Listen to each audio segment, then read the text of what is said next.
Opinions and stories around the game we love, told by your favorite storytellers. Stay up to date with all things cricket.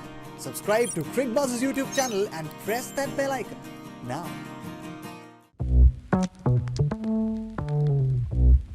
The first thing that strikes you about Sunrisers Hyderabad is not who's in it, but who's not in it. There's no David Warner at the top. There's no Rashid Khan in the middle, lower middle. We are talking about one of the best players in the history of the tournament, knocked out year on year, not just a 450, 500 player, but a 600-run player year on year. There are some issues there. It was mentioned towards the end of the year that they were not cricket-related issues. So maybe the time to move on had come. But Warner and Sunrisers was such a fabulous combination. The fans will miss that and miss that very deeply. Then no Rashid Khan. I think he wanted to be retained as the number one retention, but they already had Williamson retained, so that didn't work out either. So Rashid Khan is gone, and I think they'll enter the tournament with two big holes. It's almost as if someone socked them in the jaw and in the knee. But you've got to move on. If one or two players won you a championship, then Sunrisers would have won many more championships. So let's see what they did around the loss of those two players.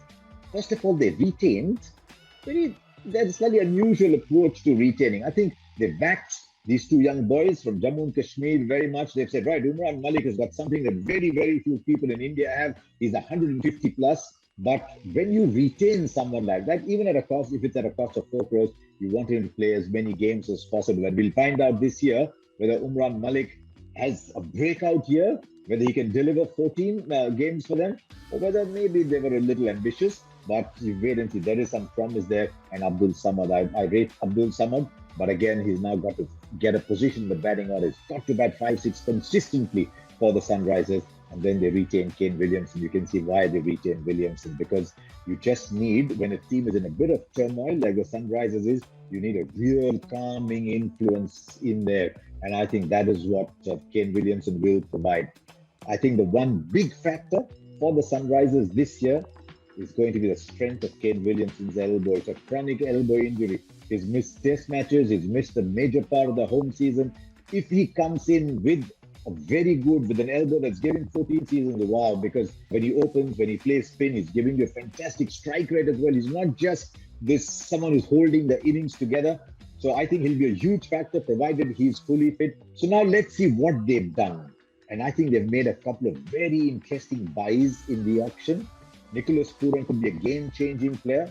And if you're fans, Sunrisers, you're fans of Kings 11, you'll say, oh, man, hang on, Punjab Kings. You say, what do? You had a terrible season last year. I think he's ready to make it big. He's had good performances in other parts of the world as well.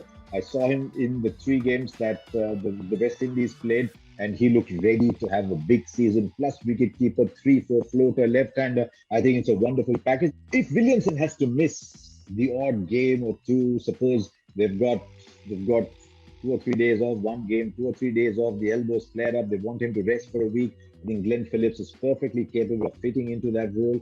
Then they look for a senior player to be captain, and looking down that lineup and say, right, who's going to be captain? I think they could give it to Nicholas Pooran, who's done that job for the West Indies. As a short term, I think they could have a replacement for Williamson, but in the long term, he's got to play the whole season for them. I think Ian Markram is a very, very good pick. And he'll give you a little bit of off-spin. He's a gun fielder. And I think down the order, they did really well with Romario Shepherd, Marco Jansen, and Sean Abbott. These 3 are very interchangeable. You might look at Romario Shepherd as someone who's a big hitter, and maybe 2 or 3 overs. His economy rate's too high. I'm not sure he's ready to give you 4 overs. Sean Abbott's had some very good seasons in the Big Bash. Don't always translate into good seasons in the IPL. We know that. And Marco Jansen is still work in progress. As we do every time, we'll put together a team with everybody available, and then we'll see what adjustments they can make. So this is what the Sunrisers will put out. Rahul Tripathi, such a bustling, wholehearted cricketer. And at the top of the order, he's very good against pace. Numbers in the power play, very good. Rahul Tripathi, I'm having Williamson to open the batting for them. So Rahul Tripathi, Williamson, Pooran, Markram. Now that takes away 3 overseas players. What it does is it gives you a wicketkeeper, gives you 2 overs of bowling, and gives you 3 very solid batsmen up front.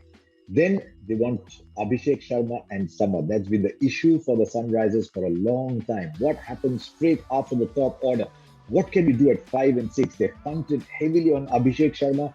He's come off a good season. What they could also do, by the way, is push Abhishek Sharma to the top of the order. Everyone comes down one number with Williamson batting at 3. But I think Abhishek Sharma, the left-hander with 5 and a couple of overs of left-arm spin is a good place, and Abdul Samad. So those 5 and 6, depending on how the season goes, could either be a powerful hitting combination or it could be their Achilles heel. So that's an area they need to worry about. Then I think Romario Shepherd at 7. Then if he's not giving you 4 overs, Romario Shepherd, Abhishek Sharma, maybe an over from Abdul Samad, Aiden Markram is looking pretty good there. Then Washington Sundar, because he can give you overs in the power play too. Umran Malik or Karthik Tyagi, and they've got back some of their regulars in Bhuvi and Natarajan. That's my 11. I'm hoping Natarajan is fit and able to contribute. Otherwise, Karthik Tyagi can come back in there, and Karthik Tyagi and Umran Malik, you've got a fair amount of pace with Bhuvi in there to deliver overs at the end if Washington Sundar is going up at the top. I think the first 11 is very good, but I think they've got a problem with Indian batsmen. Rahul Tripathi must give them a big season. Priyam Garg has done okay for his first-class side, Uttar Pradesh, but he's not become the player that they would have hoped he would become. And Abhishek Sharma has only played very small cameo roles. I think the Indian batting is a matter of concern. I think they've got issues with replacement players. But as you see so often, if the air they're breathing, if the atmosphere in the team is right, if they're focused on who they have rather than who they don't, then Sunrisers could still go out and trouble a few teams. But I think far too much depends on Kane Williamson. If Kane Williamson is fully fit and in form, then the Sunrisers could trouble a few teams. Otherwise, I think they might have a few issues. As I said, they've got, like every team, a pretty good first 11. And if that first 11 keeps delivering, then they could trouble a lot of teams.